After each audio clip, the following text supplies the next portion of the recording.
आदाब नाजरीन, INN की खबरों में आपका इस्तकबाल है। मैं हूं शौकत अली सूफी। पेश हैं दिन भर की कुछ अहम खबरें।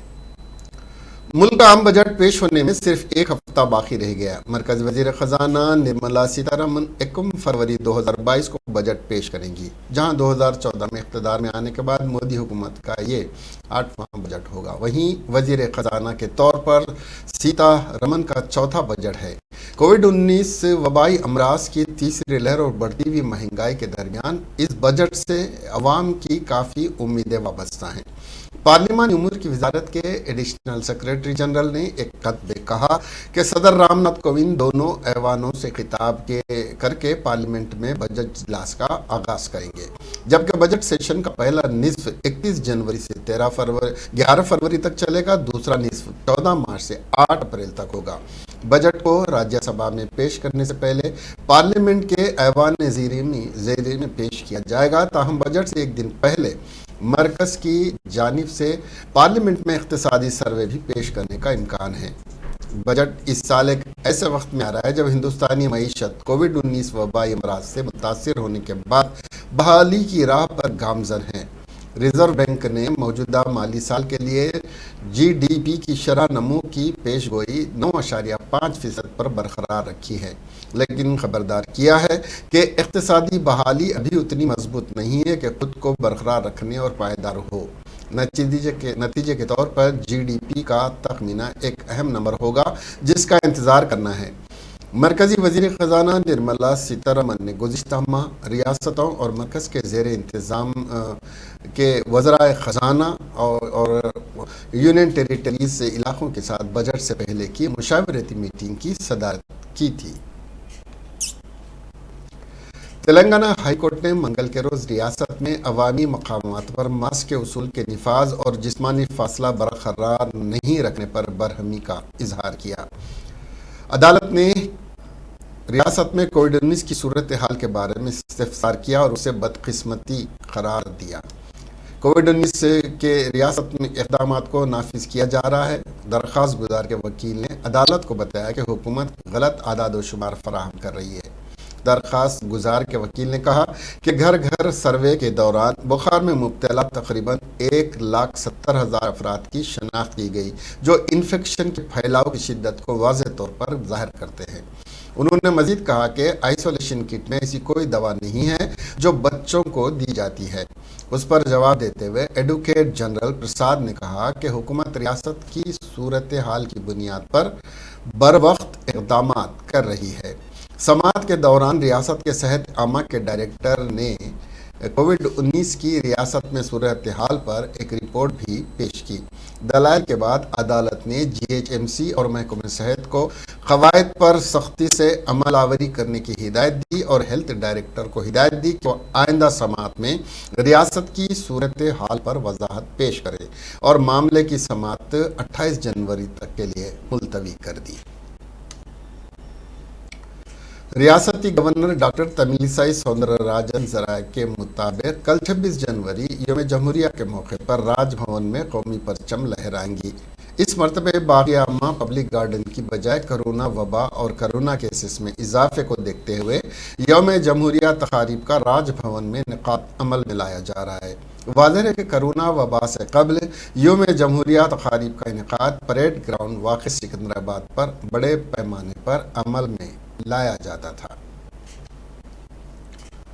वजीर बल्दी नज़्म व नस्क KT रामाराव ने मेडचल में 2 करोड़ 30 लाख की लागत से तैयार करदा स्टेडियम, पार्क और दीगर काम इफ्तिताह अमल में लाने के बाद निज़ामपेट कुतुबुल्लापुर में 138 करोड़ रुपए के तरक्याती प्रोग्रामों में शाहराहों की तामीर, RR मरहले दुआम की वाटर सप्लाई का इफ्तिताह अमल में लाने के बाद खिताब करते हुए कुतुबुल्लापुर की तरक्की के लिए 500 करोड़ रुपए खर्च करने का ऐलान करते हुए उन्होंने बताया कि वज़ीर आला के चंद्रशेखर राव ने हैदराबाद की तरक्की सिर्फ ग्रेटर हैदराबाद तक महदूद न करने की हिदायत देते हुए कहा कि हैदराबाद के अतराफ व कनाफ की तरक्की को मुमकिन बनाया जाए।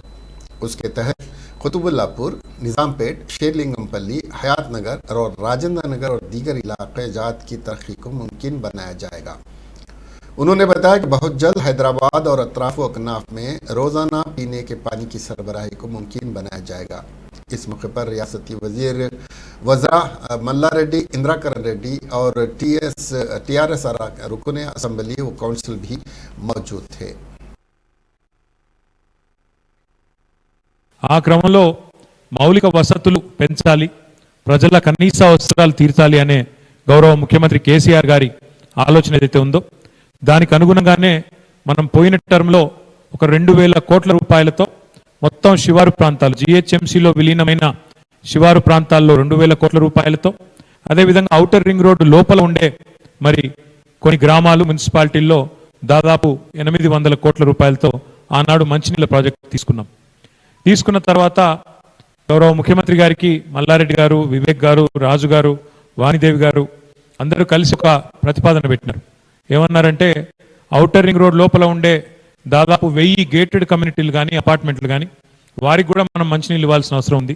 ఇతరులకు ఎట్లా అయితే మీరు పెద్ద ఎత్తున ఇస్తున్నారో వారికి కూడా ఇవ్వండి అంటే 1200 కోట్ల రూపాయలతో కాలనీస్ కానీ గేటెడ్ కమ్యూనిటీస్ కానీ వారందరికీ, అంటే హైదరాబాద్ చుట్టుపక్కల ఓఆర్ఆర్ లోపల మున్సిపాలిటీనా లేకపోతే జిహెచ్ఎంసీనా లేకపోతే గ్రామమా అనే వ్యత్యాసం లేకుండా అందరికీ కూడా సంతృప్తికర స్థాయిలో మంచినీళ్ళు ఇవ్వాలన్న ఉద్దేశంతో నిన్ననే రాజేంద్ర నగర్ నియోజకవర్గంలో మరొక 1200 కోట్ల రూపాయలతో మంచినీటి కార్యక్రమానికి కూడా శంకుస్థాపన చేసుకోవడం జరిగింది. అంటే కేవలం మంచినీళ్ళ కోసమే, హైదరాబాద్ నగరంలో మంచినీటి వ్యవస్థను మెరుగు చేసుకోవడానికి కోసమే పోయిన టర్మ్లో ఒక 2800 కోట్లు, నిన్న 1200 కోట్లు, దాంతోపాటు నాగార్జున సాగర్ దగ్గర ఎక్కడైతే रियासती वजीर पंचायत राज और देही तरक्यात एरब अली दयाकर राव ने कहा कि तेलंगाना में जमानत रोजगार स्कीम पर माली साल 2021 और 22 में 57.37% हदफ को पार कर चुका है, जिसके तहत 2300 करोड़ रुपए मजदूरों को अदा किए गए और 1049 करोड़ रुपए देही इलाकों में इंफ्रास्ट्रक्चर के फरोग पर तेलंगाना में खर्च हुए, जो मुल्क में एक रिकॉर्ड है।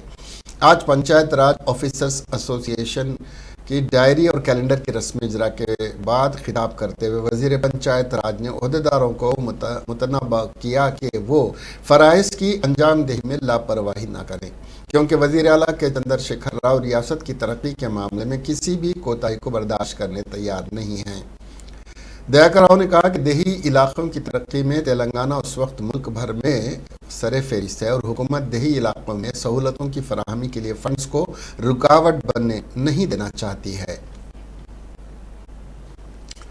वजीर सेहत हरीश राव ने वनपर्ती का दौरा करते हुए नर्सिंग दवाखाना और नर्सिंग कॉलेज का इफ्तिताह अमल में लाने के बाद बात करते हुए बताया कि रियासत भर में केसीआर किट मुतारुफ करवाने के बाद सरकारी दवाखाने में जजकियों की तादाद में इजाफा हुआ है, क्योंकि केसीआर किट के तहत 12,000 रुपये देने के अलावा मुख्तलिफ सामान फराहम किया जा रहा है। उन्होंने बताया कि रियासत में बेहतर इलाज फराहम करने और हर तरह की सहूलत फराहम करने की वजह से नौमौलूद बच्चों की शरह अमवात का तनासब मुल्क भर की दीगर रियासतों की बनिस्बत नहायत कम है। उन्होंने बताया कि कांग्रेस और तेलुगु देशम दौर में महबूब नगर में एक भी डायलिसिस सेंटर मौजूद नहीं था, लेकिन वजीर आला के चंद्रशेखर राव ने 5 डायलिसिस सेंटर और हर सरकारी दवाखाने में ICU वार्ड कायम करने के अलावा महबूब नगर जिले में मेडिकल कॉलेज कायम करने के इक़दाम किए। इस मौके पर वजीर ज़राअत जी निरंजन रेड्डी और महकमे सेहत के आला ओहदेदार भी मौजूद थे। ఆరోగ్యం కోసం మాతా శిశు ఆరోగ్య కేంద్రాన్ని 100 పడకల ఆరోగ్య కేంద్రాన్ని మనం ఈరోజు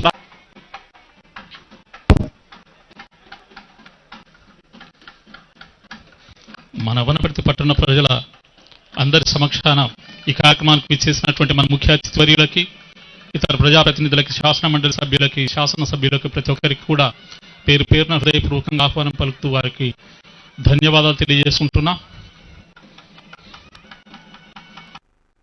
నేను ఇంకా తొందరగా ఈ రోడ్లు పూర్తి చేస్తా అనే బరువు బాధ్యత కూడా నా మీద పెట్టింది మా అన్నగారు.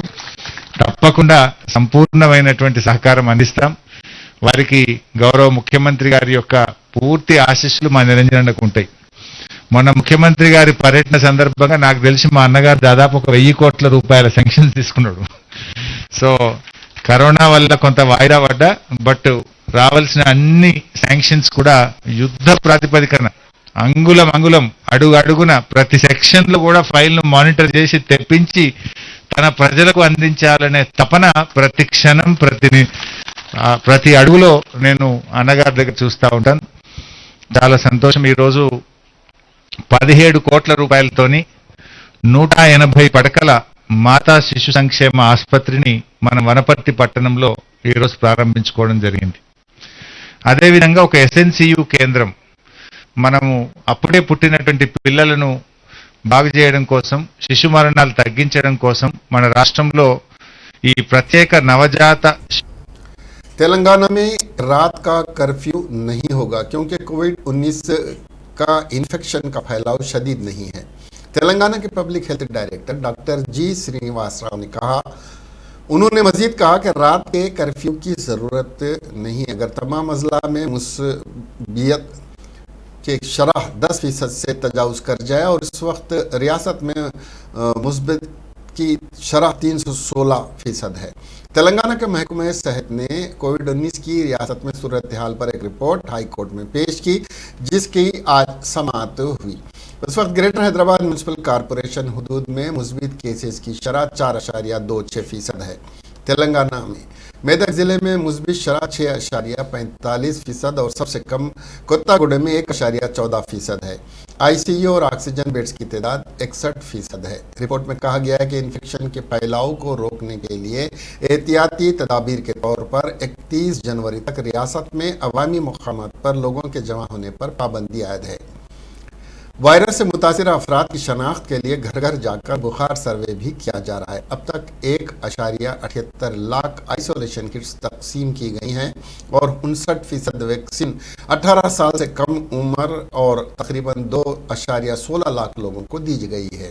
एहतियाती खुराक रिपोर्ट में कहा गया है कि ये एहतियातें दी गई हैं। कांग्रेस रुकन असम्बली और साबिक वजीर डी श्रीधर बाबू ने गवर्नर तेलंगाना तमिलिसाई सौंदरराजन से मुतालबा किया कि वो चीफ मिनिस्टर के चंद्रशेखर राव और ओहदेदारों की मुआखजा करें, क्योंकि वजीर आला के चंद्रशेखर राव अपने शख्सी मफादात की तकमील के लिए पुलिस के बशमूल तमाम सरकारी महकमों का गलत इस्तेमाल कर रहे हैं। अपोजिशन बिलखुसूस कांग्रेस अवामी मसाइल पर एहतजाज करना चाहती है, लेकिन वजीर आला पुलिस के जरिए कांग्रेस को हिरासा कर रहे हैं और टीआरएस कायदीन जो खुलेआम गुंडागर्दी कर रहे हैं उस पर आंख बंद किए हुए हैं। कांग्रेस मकन्ना पार्टी ने आज रियासती गवर्नर से मुलाकात करते हुए याददाश्त पेश की और गवर्नर से GO 317 वापस लेने के इक़दाम का मुतालबा किया।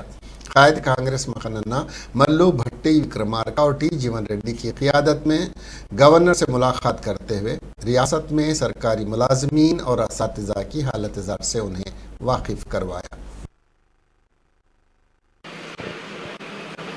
हम CLP की तरफ से गवर्नमेंट साहिबा को रिप्रेजेंट दिए थे और रिप्रेजेंटेशन में हम लोग जो ये यहाँ का पुलिस,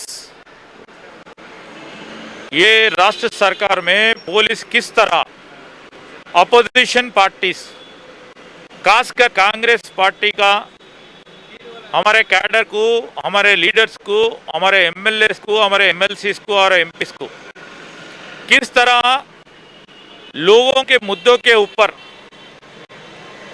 हम लोग जंग करना चाहते हैं।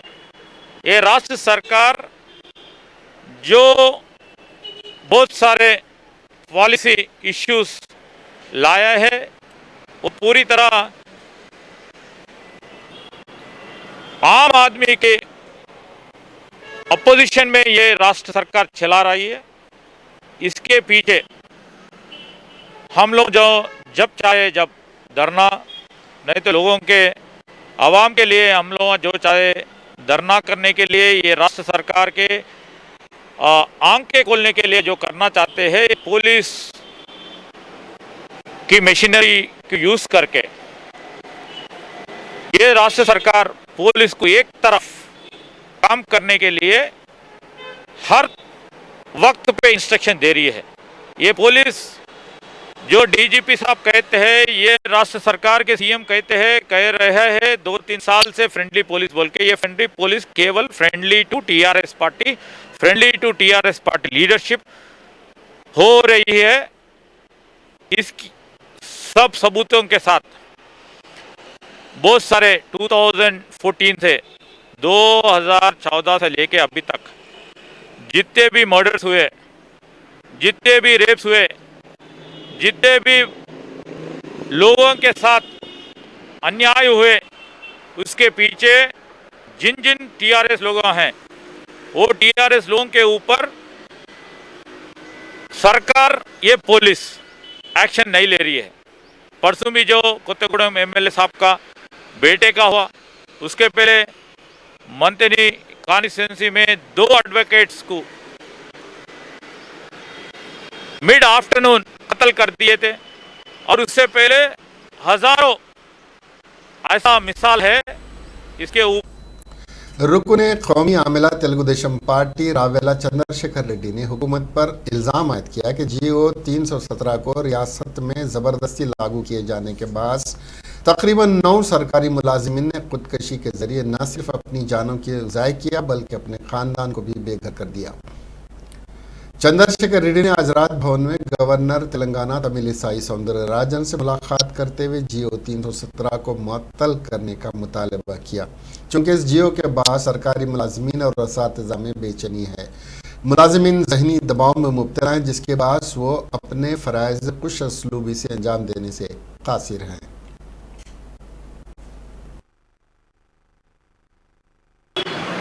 तीन 317 जीवो जो निकाले हैं वो एम्प्लॉइज उनको नहीं मान रहे हैं, वो जीवो को इतराज़ कर रहे हैं, खिलाफ कर रहे हैं। उसके वजह से वो लोगों का लोकल स्टेटस जाता बोल के उनके मन में आए हैं। अभी तक 9 लोग तो ये जीवो के वजह से गुजर गए हैं। उनका फैमिलीज में थोड़ा दिक्कत है। सरकार भी सोचना है, ये लोगों को बुला के बिठा के बात करके ये मसला को हल करना सरकार का फर्ज होता है। वही हम हर एक्सलेंसी गवर्नर साहब को एक मेमोरेंडम के जरिए दिए हैं। हम कॉन्फिडेंट है गवर्नर साहब के एडवाइस से सरकार भी लोगों को बुलाएंगे, ये मसला हल होता वो क्या हमको कॉन्फिडेंस आया। 317 जीवो जो निकाले। साबिक रुकन कानून साज काउंसिल और बीजेपी कैद रामचंद्र राव की क़ियादत में एक वफ्द रियासती गवर्नर डॉक्टर तमिलिसाई सौंदरराजन से मुलाकात करते हुए एक मेमोरेंडम हवाले किया। बादशाह रामचंद्र राव ने मीडिया से बात करते हुए बताया कि बीजेपी वफ्द ने गवर्नर से मुतालबा किया कि वो चीफ मिनिस्टर के चंद्रशेखर राव पर अपने इख्तियारात को लेकर दबाव डालें कि फौरी तौर पर जीओ 317 से दस्तबरदारी अख्तियार करें, क्योंकि ये जीओ सदारती आइन के खिलाफ है और इस जीओ के जरिए तरक्की और तबादलों के नाम पर मुलाजिमीन और असातिज़ा के साथ नाइंसाफ़ी होने पर कई असातिज़ा खुदकशी कर रहे हैं और कई मुलाजिमीन को दिल का दौरा पड़ने की इत्तलात हैं।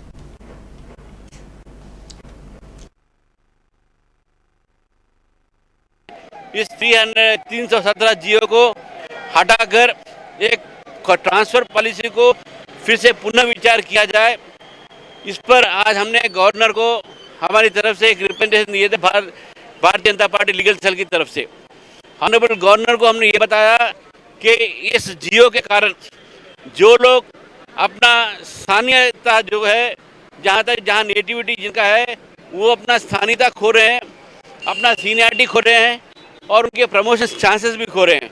तो इसके कारण जो है ये मुलाजिमों को इनके विरोध में हो रहा है और इनके हित में नहीं है। इसीलिए इस जीओ को आज सरकार हटाना चाहिए और इसके लिए गवर्नर का इंटरवेंशन मांगा है और गवर्नर साहिबा ने इसको अच्छी तरह से सुना और उन्होंने आश्वासन दिया कि हम इसके बारे में जरूर सरकार से बात कर कुछ ना कुछ निर्णय लेंगे।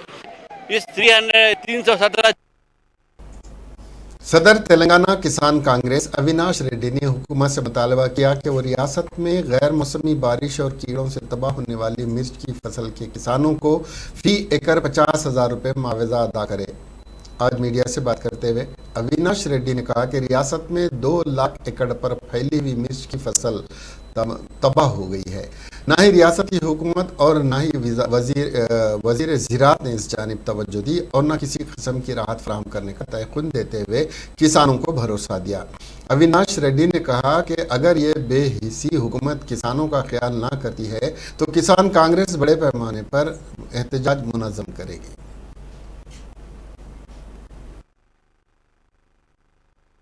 तेलंगाना किसान कांग्रेस एग्जीक्यूटिव मीटिंग में तेलंगाना स्टेट को फार्मर का इश्यू में पूरा डिस्कस करके फार्मर्स के लिए जो क्रॉप में पूरा क्रॉप नुकसान हो गया, एक कीड़ा का वजह से, एक बारिश का वजह से मिर्ची पूरा नुकसान हो गया, एक क्विंटल भी फार्मर को नहीं आ रहे, जो आ रहे वो लेके जाए तो 18,000 से एकदम 7,000 से 10,000 तक को रेट नीचे गिर गया।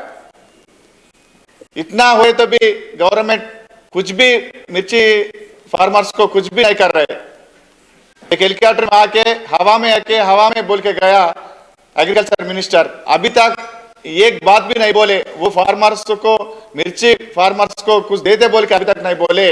इसलिए राष्ट्रीय किसान कांग्रेस डिमांड कर रहा है, मिर्ची जो 2 लाख एकड़ का फार्मिंग है वो पूरा नुकसान हो गया, उन लोग के एक एकड़ को 50,000 दे के फार्मर्स को देने के लिए डिमांड कर रहे हैं। अगर तुम लोग नहीं करे तो हम लोग पूरा फार्मर्स को मिला के एक बड़ा स्टेशन करके फार्मर्स का साथ फाइट करते बोल के बोल रहा हूं। तेलंगाना किसान Congress executive meeting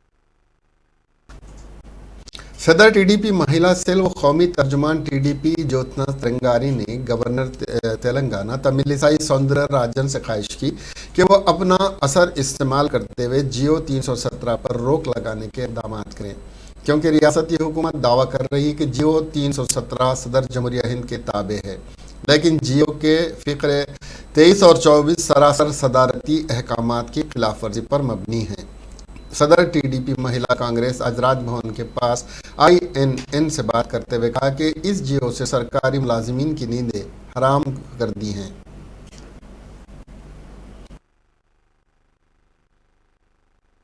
Telugu Desam party Telangana से हम लोग गवर्नर जी से मिलने आए हैं। 317 जियो के ऊपर जो चल रहा है, आज तक जो भी उसके स्टेक होल्डर्स है उनसे बात करने का एक कोशिश भी है गवर्नमेंट ने करा, और ये बोल रहे हैं कि प्रेसिडेंशियल रूल के हिसाब से, प्रेसिडेंशियल ऑर्डर के हिसाब से दिया गया, मगर पैरा नंबर 23 और 24 देखा गया तो उसके अगेंस्ट ये दिया गया। इसलिए हम लोग आज आके गवर्नर जी को एक रिप्रेजेंटेशन ये दिए है कि ये 317 जियो को इमीडिएटली रोका जाए और जो स्टेक होल्डर्स है उनसे एक बात करने की कोशिश गवर्नमेंट करे, ये हमने आज रिक्वेस्ट किया। तेलुगुदेशम पार्टी तेलंगाना से हम लोग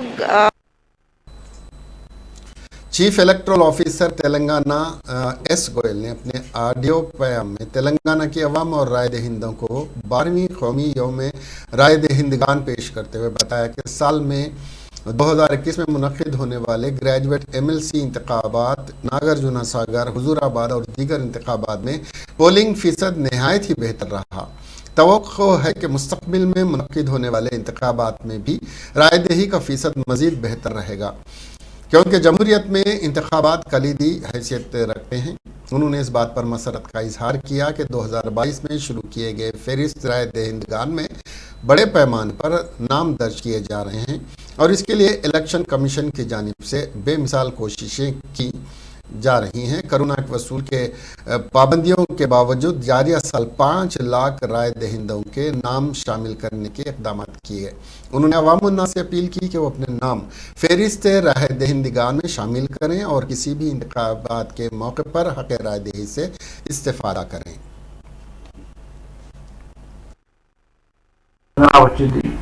గతంలో లేని విధంగా ఈ ఎలక్షన్స్ లో 86% పైన ఓటర్స్ వాళ్ళ ఓటింగ్ హక్కు వినియోగించుకున్నారు.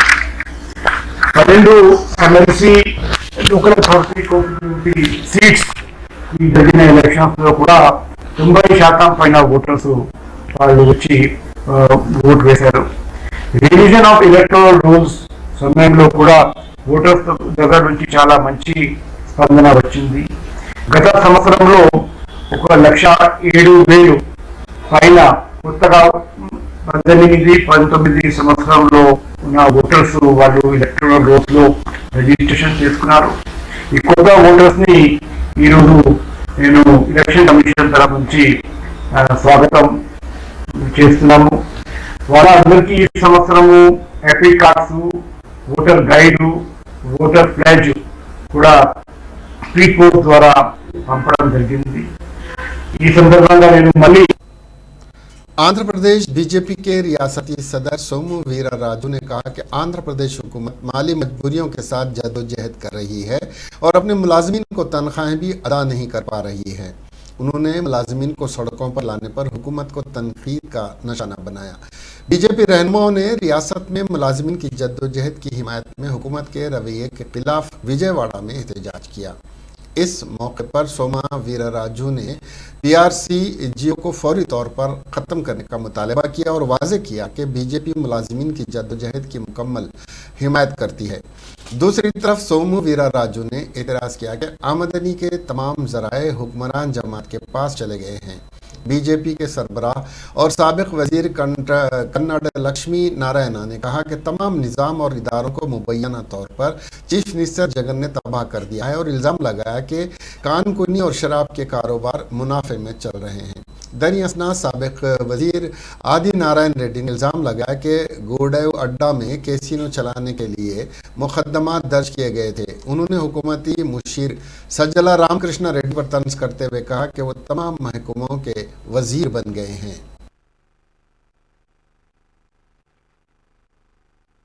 మా పెద్దలందరూ కూడా పోయిన రోడ్డు మీద ఒక లెటర్ రాస్తా ఉంటాం జగన్మోహన్ రెడ్డికి, వేసేస్తాడా? వెంటనే ఎవరేడి బ్యాటరీ అండి భారతీయ జనతా పార్టీ నితిన్ గడ్కరీ అంటే ఇక్కడ 3 ఫ్లైఓవర్లు వేసిన ఆయన, మీ లెటర్ రాయంగానే వేసిన ఆయన, గుంటూరు గిద్దలూరు వినుకొండ రోడ్డు క్లియర్. ఈ ముఖ్యమంత్రి రాస్తే, ఈ ముఖ్యమంత్రి కాదు ఏ ముఖ్యమంత్రి రాసినా కేంద్రం ఎలాగ స్పందిస్తుంది? నీకు దమ్ముంటే, నీ ధైర్యం ఉంటే భారతీయ జనతా పార్టీ రోడ్లు పోయినా ప్రతి రోడ్డుకి లెటర్ రాస్తారు. ముఖ్యమంత్రి నువ్వు వేయగలవా అని భారతీయ జనతా పార్టీ నేను ప్రశ్నిస్తుంది. నువ్వు వేయగలవా రాష్ట్రంలో ఉన్నటువంటి రోడ్లని? వేల కోట్లతో మేము రోడ్లు వేస్తాం వీళ్ళ ఆంధ్రప్రదేశ్ లో.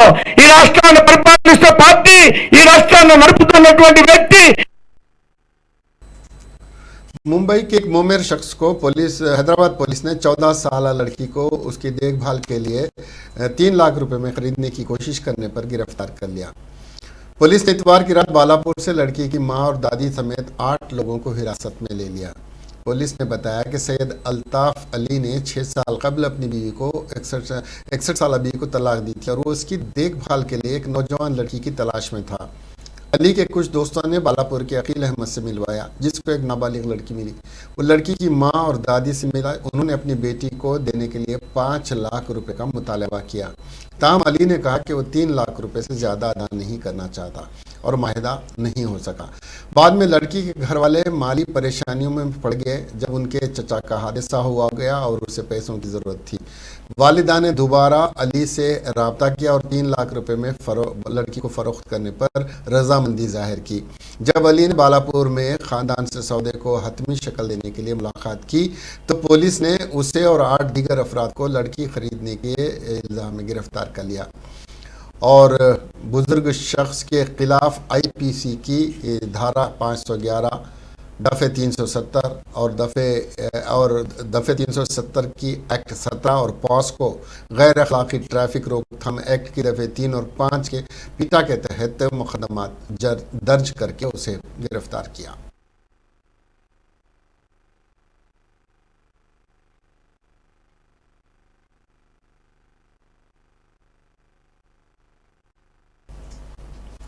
हुकूमत तेलंगाना ने सरकारी असातिज़ा और मुलाजमीन के लिए GO 317 जारी किया है, जिसकी मुलाजमीन के साथ साथ सियासी जमातें भी मुखालिफत कर रही हैं। उसकी वजह यह है कि किसी मुलाजिम का तबादला किसी एक जोन में हो जाए तो उसे रिटायर्ड होने तक उसी जोन में खिदमत अंजाम देना होगा। इससे परेशान होकर कुछ मुलाजिमीन जहां खुदकशी कर ली हैं, वहीं कुछ मुलाजिमीन का दिल का दौरा पड़ने से इंतकाल हो गया है। ऐसे ही एक वाक़े में एक ज़िले से दूसरे ज़िले में तबादला होने से मायूस एक टीचर ने खुदकशी कर ली। ज़िले वरंगल के नरसमपेट मंडल के चंद्रयापल्ली से ताल्लुक़ रखने वाले 40 साल उपला रमेश ने, जो वरंगल ज़िले में खिदमत अंजाम दे रहा था, उसका तबादला ज़िले मुल्क के गांव में कर दिया गया। उसे मायूस होकर रमेश ने इतवार की रात जहर पी लिया, जिसे फौरी इलाज के लिए दवाखाना मुंतकिल कर दिया गया। ताहम पीर की रात दौरान इलाज रमेश जाँ पर न हो सका और इंतकाल कर गया। रमेश के अफराद ख़ानदान ने बताया कि तबादले से मायूस होकर रमेश ने यह इंतहाई इक़दाम किया वो डिप्रेशन में चला गया था। उसी तरह के वाक़यात में कोत्तागुडम ज़िले के हेडमास्टर जीतू नायक ने भी खुदकशी कर ली थी। कामारेड्डी ज़िले में भी एक खातून टीचर ने खुदकशी कर ली थी।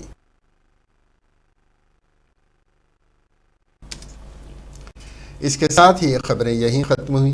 अब हमें दीजिए इजाज़त और देखते रहिए INN चैनल। खुदा हाफिज़।